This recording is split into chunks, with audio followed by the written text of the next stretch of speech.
I'm Matt Wolfe. I'm running for City Council at large in the Republican primary. The feds indicted City Councilman Bobby Henon, Labor leader John Doherty, and others. The indictment sprawled over 160 pages and included 119 criminal counts, including bribery, theft, and embezzlement. Let's count down Bobby and Johnny's greatest hits. Number 4 on the hit parade, Comcast. The indictment says that Comcast needed a new franchise agreement passed by City Council. Henon delayed the vote and allowed Doherty to demand that Comcast use a specific contractor, whose owner was also named in the indictment, to do over $2 million in work for them. After Comcast capitulated, the City Council approved the agreement. Number 3 on the hit parade, the Philadelphia Parking Authority. There was a resolution pending before City Council to audit the PPA.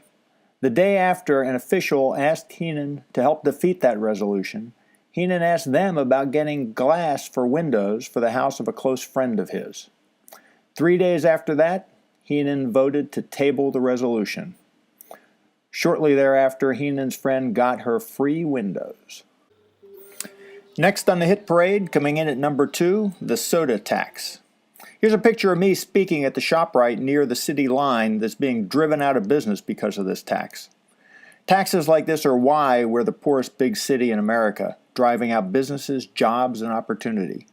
Henon introduced this tax because the Teamsters were feuding with Johnny Doc. It wasn't calculated to make us healthier or to fund any worthy programs, just to enact revenge on the Teamsters and have them lose 100 jobs. Unfortunately for all of us, it has driven lots of jobs out of the city and hurt us all. Bobby and Johnny's number 1 hit, and the most reprehensible of all, Children's Hospital. The Children's Hospital of Philadelphia is one of the finest hospitals for children in the world. In order to better serve our children, they purchased 2 new MRI machines.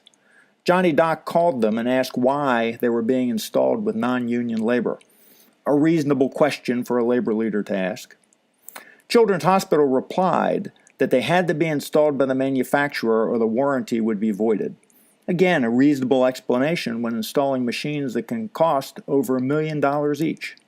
Henon didn't think that was reasonable. He called L&I, who went there and issued a preliminary stop work order. When the second machine was being installed, Henon intervened again and got another stop work order issued. Who would do such a thing? Trying to deny children the treatment that they desperately need. Councilman Henon should resign. No one can make him do that, but City Council can remove him as majority leader and take away his committee assignments. And we need changes on City Council. We can start by electing different people than those that are there now. They also need to change their rules so that this sort of thing can never happen again. We don't need to settle for a corrupt city government. I've never taken a dime from these guys or any of their political action committees. Plenty of candidates, incredibly, even some Republicans, have. I can't imagine that any of them will keep that money under these circumstances. I have a suggestion, though.